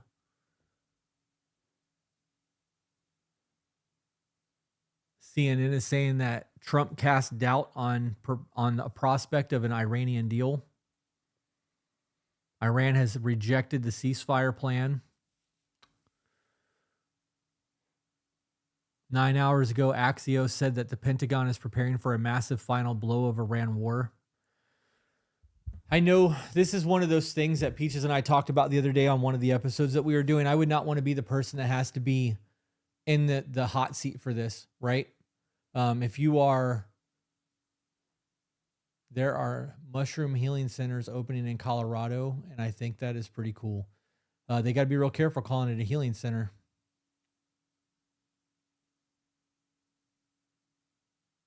Got to be real careful with that. Anyways, what I was going to say is that I wouldn't want to be in the hot seat with this. Like, knowing that there were people, that 30,000 people have been killed since the beginning of the year in Iran, and they're doing what they were doing, and the way that gay people are treated, and the way that women or children are treated are over there, and like the way that the things that are going, the human in me, the Christ consciousness in me knows that, like, I should do something. Like, these people don't deserve to live that way. There's also that part of me that doesn't believe it's my fucking place to do anything because it's not my country. I don't live there. It's not my religion. Like, I shouldn't be doing any of that, right?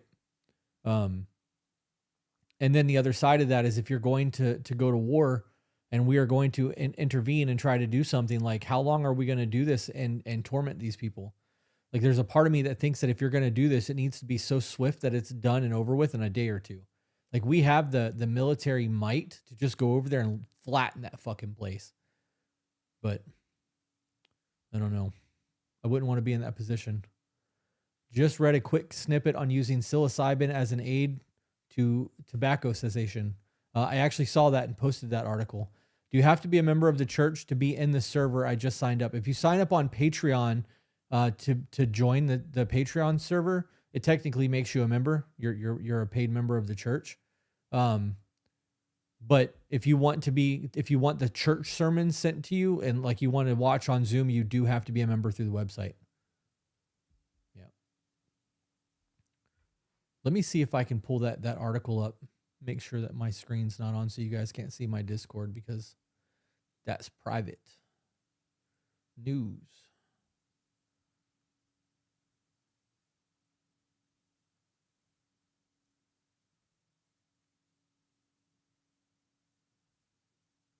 Oh, I guess I didn't post that one.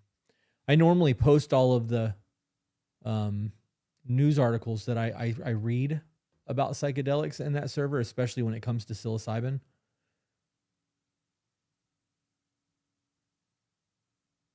No, that's aging.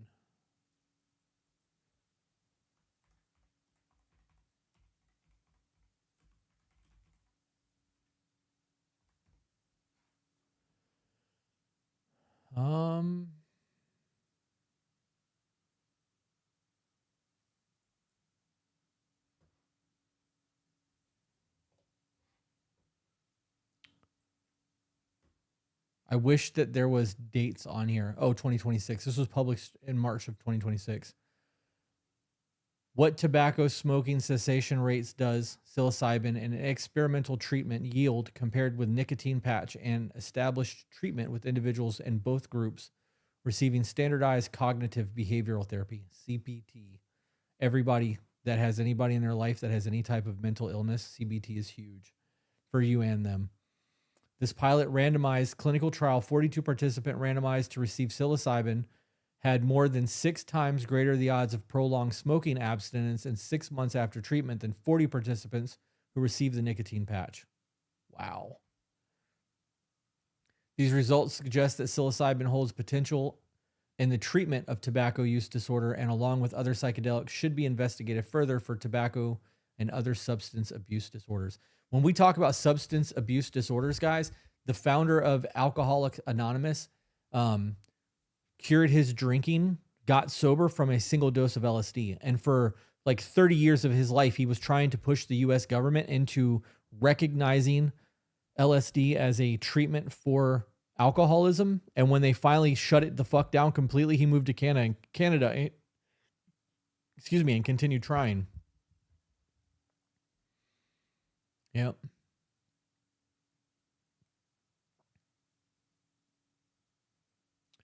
Annual tobacco-related death estimates are 480,000 in the U.S. and 8 million worldwide, surpassing mortality for other abuse substances.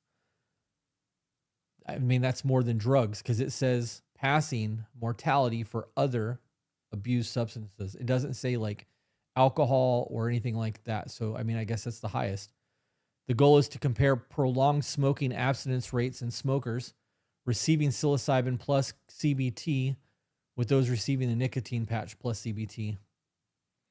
The main outcomes and measures biochemically verified prolonged smoking abstinence and 7-day point prevalence abstinence, secondary at 6 months after the target quit date, were compared between groups using the intention to treat analysis. A total of 82 psychiatrically healthy adult smokers, looks like 40, I don't know how to read those numbers. It doesn't read right to me. Age 47.6, years 49, I guess, mainly men.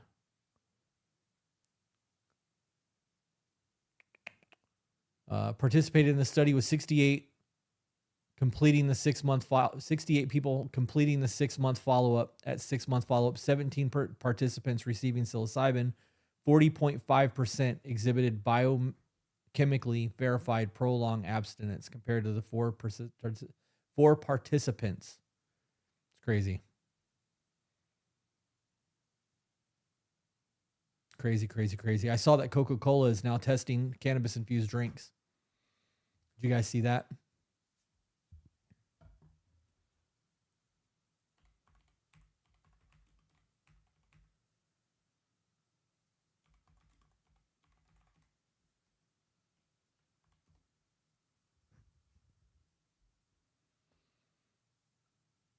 Oh, this has been going on since 2018. It's crazy how things make their ways back around in like, you know, news cycles and social media shit.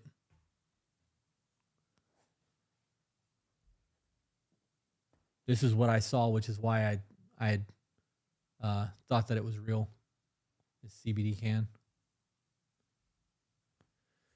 There's a product that has mushrooms in it that has kanna that you can buy now.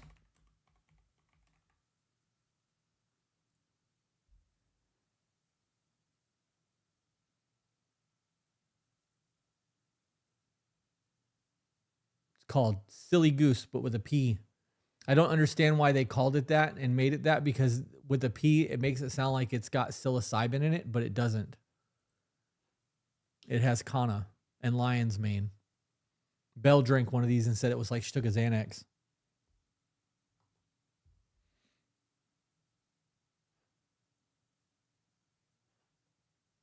I really should be reaching out to these companies and be like, sponsor me. I have a huge platform of people that are interested in plant medicines. Oh, they have a brand ambassador program.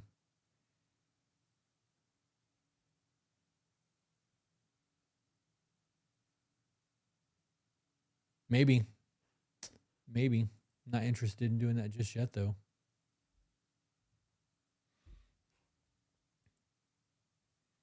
A lot of younger generations are getting away from drinking alcohol and doing cannabis instead. That actually is a thing. Alcohol use is lower than it's ever been. And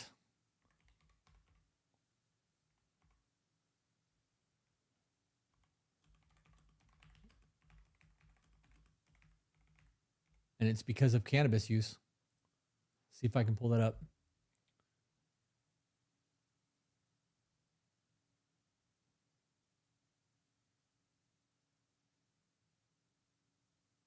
Oh, look, there's an article on CNN about it. Let's see what that says. Why replacing alcohol with weed is a growing trend in the U.S. It's a true blessing to have great friends who frequently get together at times. However, those blessings may overflow, according to B, a 43-year-old Atlan, who CNN is not identifying for privacy reasons. I love champagne bubbles and having champagne on a patio on Sunday with friends. It's an ideal day.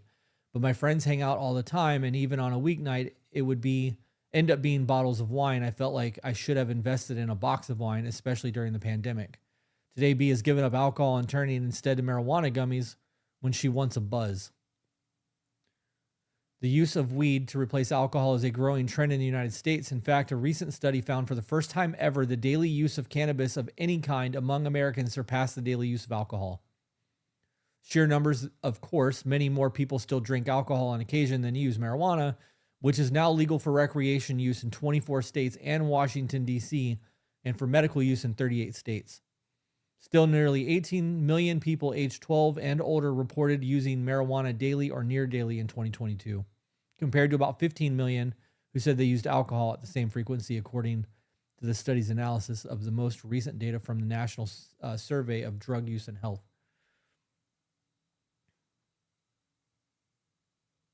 Crazy. What do you guys think? Which one do you think is better for you? Cannabis or alcohol?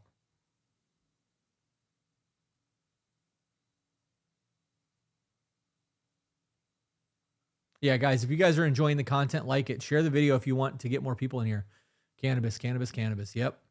So if you remove the liver toxicity and all of the things that happens with alcohol abuse and like people who are drinking on a regular basis and the addiction that comes along with it, and you look at solely the effect of people like that are being inebriated from using both of these compounds, people are more likely to drink and drive than they are to get completely blitzed, and drive, because if you're going out with your friends to socialize and you're drinking, like you're going to drink the entire time that you're out there. There's not a cap unless somebody cuts you off. And I would argue that the falling down, slobbering drunk, belligerence nonsense that comes from being drunk versus being stupid baked, it's two very different things, right? I think that a lot of it one of them creates more of a danger to society. I think either if used for fun as escapism, I'm on the same boat with that. I think the shit is a sacred thing. Not alcohol, but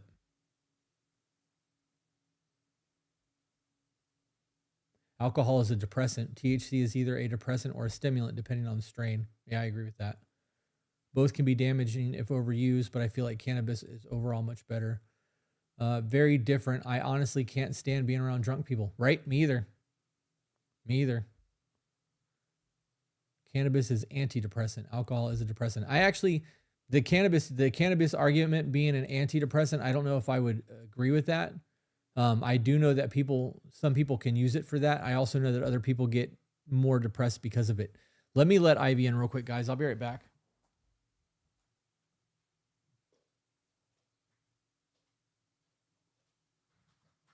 Come on, babies. I forgot you were out here. I'm sorry. Just out there laying on the ground being a dog. Just out there being a dog.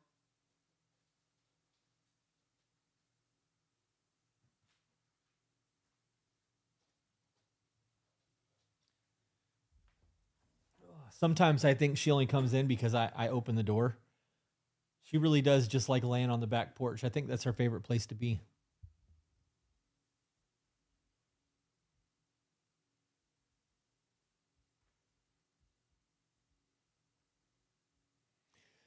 Yeah. So cannabis, I tried to do tried to do the cannabis thing for an antidepressant when I was going through like my super suicidal depression, and it didn't cure my depression. It didn't do anything for me in that aspect other than make me tired and paranoid. There are a whole lot of people that can't smoke, and I can't eat it. Like I can't even CBD makes my brain not right. I've never taken just pure CBD either though. Like it's always had a small amount of THC in it. Wild. There is a medical use for marijuana, but not alcohol. I agree with that too. Unless you're in the middle of the woods and need to reset a bone, that alcohol is going to come in handy. All right, Andrew, have a good day.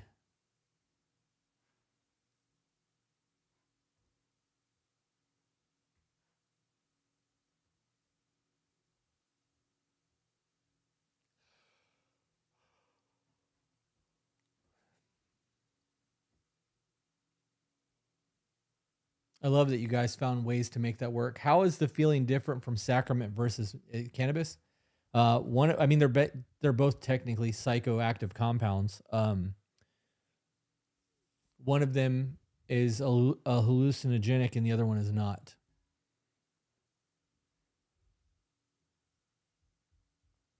Although that's not really true either, because if you smoke enough cannabis, you can definitely get to that point.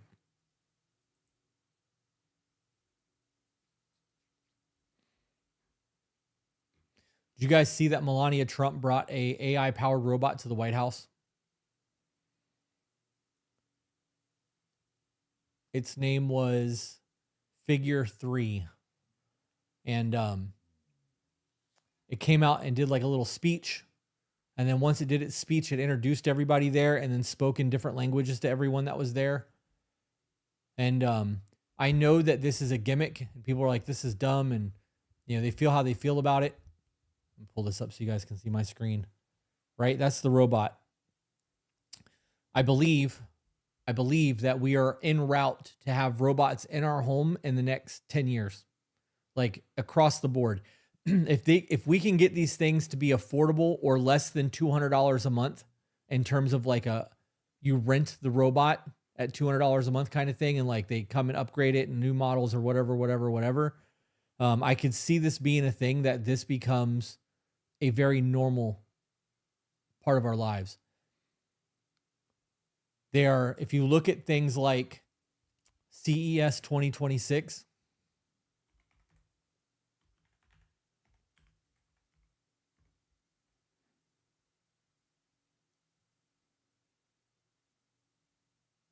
see if I can pull this up and not get in trouble for it. Did CES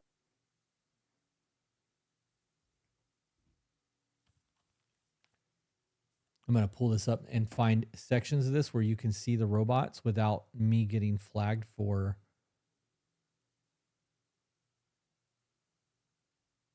copyright violation. Okay, this is one of the robots. This is kind of like the one that was at the White House, right? But then you get into, this is probably not the best video to pull up because she's doing all of CES and not just the robots. All right, hang on. I'm here at. This is an hour long. I don't care that you're there at CES. Okay, so this is another one. This is more of like a product line building robot. These are boxing robots. More slave robots. Come on, where's the one with the face? You have these are geared towards kids, right? Tell me that your child wouldn't want to have that to show off to their friends and to play with, especially if they're single children with no friends and people don't go outside anymore. This one is in fucking clothing. Come on, where's the one with the face? They have built ones that have the same facial movements as people.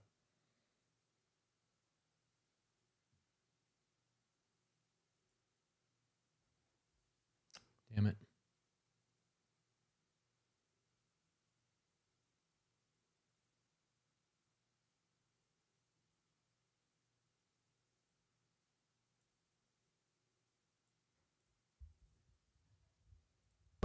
at Realbotics, where they've got this Right? I mean, obviously that still looks like a fucking mannequin. realistic-looking humanoid that seems very good at making eye David, contact. I heard you loud and clear. Your explanation of Socrates' Symposium was so good. They're spending a whole lot of time making it so that the facial muscles in the forehead and the cheeks and shit actually move, so that when you are engaging with them, it feels natural because it mimics human form. And they're obviously making sex bots and a whole lot of things like that. But this is one of those things that you are going to be able to start buying. And if you are a child that gets one of these in your home, after a month or two of looking at this fake thing, object permanence becomes real, and you forget that this is not a human being. It just becomes a robot that's in your house that you are used to interacting with. This creates a whole lot of fucking problems, right? I truly think that within the next 10 years, we will have robot nannies. We will have robots in the home that help change diapers, that are maybe not changing diapers because infants are fragile still, but like doing a whole lot of the parental work around children, helping with homework, doing all that shit. Yeah. Even my AI had to take notes.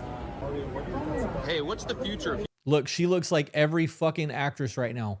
Stupid fucking eyebrows, overinflated fake ass fucking lips.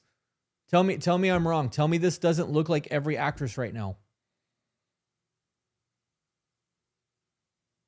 The only thing that it needs is the sunken fake fucking cheek things that everybody's doing. Like, bro.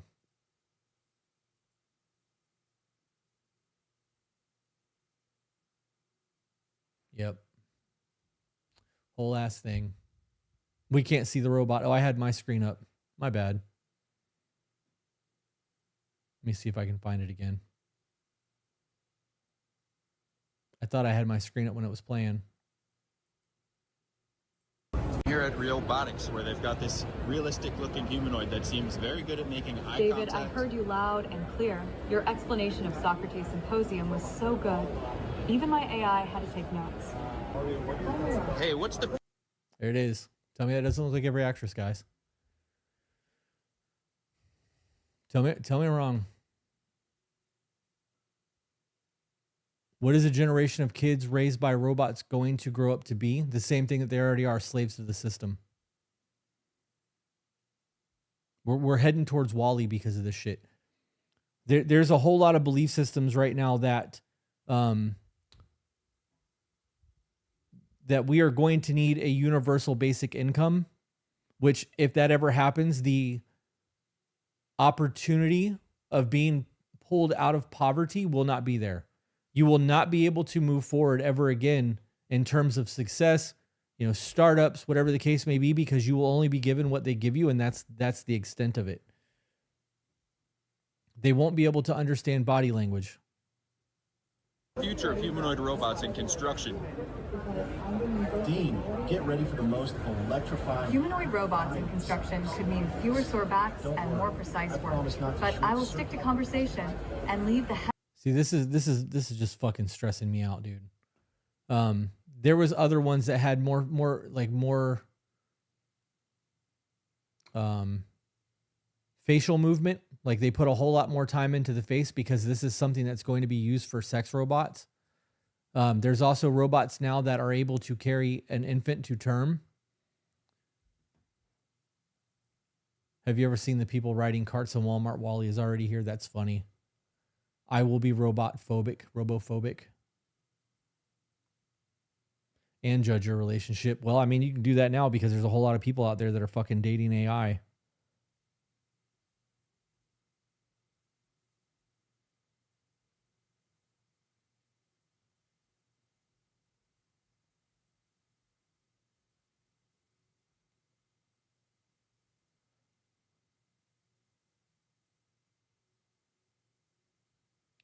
Yep. Growing up, my mom's always said the world is going to hell in a handbasket. I didn't know what she meant, but I see it now. Carry babies. That is correct. Robots that can carry babies. Let's see. Robot that can carry a baby.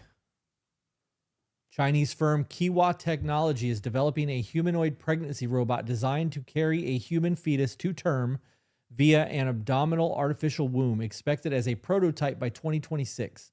This technology aims to provide an alternative to human surrogacy for roughly $14,000 using artificial amniotic fluid and nutrient tubes. Yep. $14,000.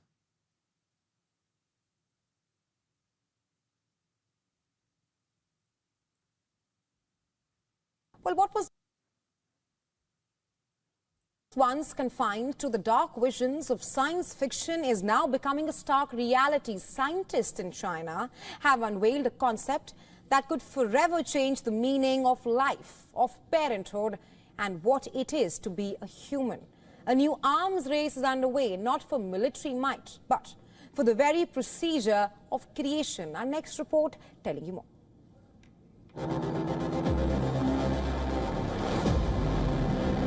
Okay, so here's where we're at, right? Like, this is going to be a thing. We already know that sex robots are a thing, right? If they make sex robots that are able to fucking have in vitro, where they're able to fucking plant seeds and do all of this, and they can grow the child, this is going to absolutely destroy any type of normal relationships indefinitely. If a man can get a robot, program it to do all the things that he wants it to do, or to treat it like its mother, or whatever it is that he wants out of a woman, and it's just going to do that because it's programmed to do it, he can fuck it and it'll bear his children. What do you think this is going to do? Absolutely fucking wild to me. And people are already in relationships with AI on their phones. Like, this is a physical object, and it's only 14 grand. Imagine a world where the act of pregnancy is no longer a human experience, but a technological one. A world where babies are grown in a sterile, artificial womb inside a machine. Something depicted in sci-fi cult movie The Matrix, it's the audacious new reality being pursued by Chinese scientists. They are developing what they claim is the world's first pregnancy robot, a human. What do you guys think this is going to do when it comes to like actual women, right? Like real shit. Men don't need women, right? Women don't need us. They'll tell you that all day long. But in the grand scheme of like patriarchal, hierarchical fucking society, men do not need women for anything other than procreation and to continue our bloodline. If we are able to buy eggs, right, that women have sold because they're, maybe they're donating their eggs to science, and we're able to purchase them and stick them in this robot, and this robot does everything that we want it to, and we can fuck it whenever we want to. And it doesn't argue, it doesn't nag, it doesn't complain. Like, it is just that companion that's always there and like is a subservient slave when you really think about it. I mean, what do you think this is going to do? It's just fucking wild to me, man. Humanoid surrogate capable of carrying a baby to term and giving birth. Yeah, look at her facial features when she talks. This machine, they say, will be equipped with a cutting-edge artificial womb that receives nutrients through a complex network of hoses and tubes. The humanoid, priced at around $1,400, being reportedly developed by Kaiwa Technology, a Guangzhou-based tech company. But with every breakthrough comes a burning question. Just because we can, should we? For centuries, pregnancy has been the most human of experiences. Replacing it with machines sparks fierce ethical debate. What does it mean for the sanctity of motherhood and the human bond between parent and child? So we know that the bonding process that happens when they created to walk with a hip spling. Yeah, they did, because of what they're using these robots for. Did you guys the bonding period for mother and child during the infancy, like mothers, you know that mothers actually kill their children way more than men like abuse and kill their children. Mothers are by far the leading abusers when it comes to their children, and statistics prove that. You can look it up. I'm not just being an asshole. If that bond that's developed during the 9 months of pregnancy does not happen, how intense do you think that abuse is going to be afterwards? This is opening the door to designer babies and altering DNA. That's already a thing. I believe that that'll be a thing for sure. That will be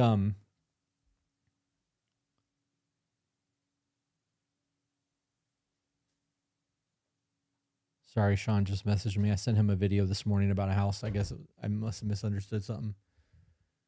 Designer baby, when you talk about eugenics, which is what you're talking about, like if you were able to modify a baby in the womb so that you knew for a fact that it would not be born with autism or Down syndrome, or you have Crohn's disease in your family, or cancer, breast cancer specifically runs in your family, and you were able to modify the genes using CRISPR to make sure that those genetic imperfections do not happen, that is eugenics by definition. And not calling it eugenics, calling it gene editing or biohacking removes the eugenics conversations that we had in World War II with Nazi Germany, right? So a lot of this comes down to verbiage. They're doing the same research. They're trying to get to the same point. It's just, 80 years later with different verbiage. It's the same fucking thing. And it's just, obviously we're not killing people to get there.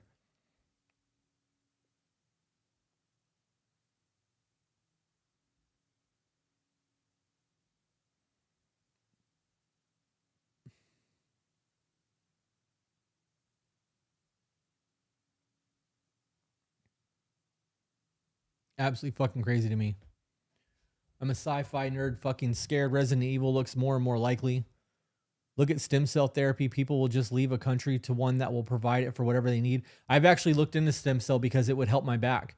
And in order for me to go to Mexico to do the stem cell therapy, I could do it. They would have to take a bone marrow biopsy to use my own stem cells. And the bone marrow biopsies are very painful. You're awake for it.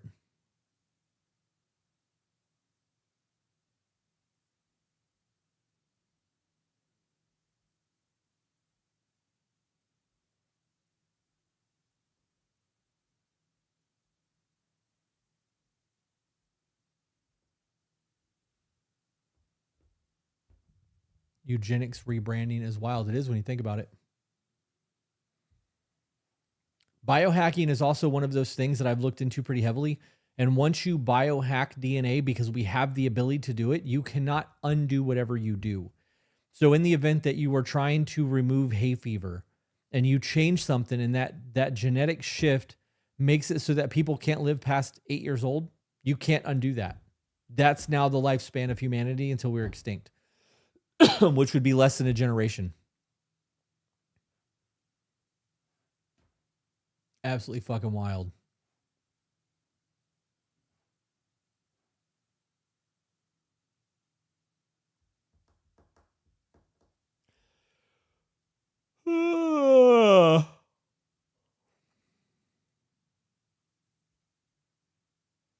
Yep. Not me getting scared at her barking at whatever the fuck she's barking at. It startled the fuck out of me, guys. Made me jump. Oh, kids are home. That means Peaches is here for 15, 20 minutes before she leaves again. So I'm going to wrap up. I will probably be back on later today. If not, we will see you guys next time. Have a good day, guys.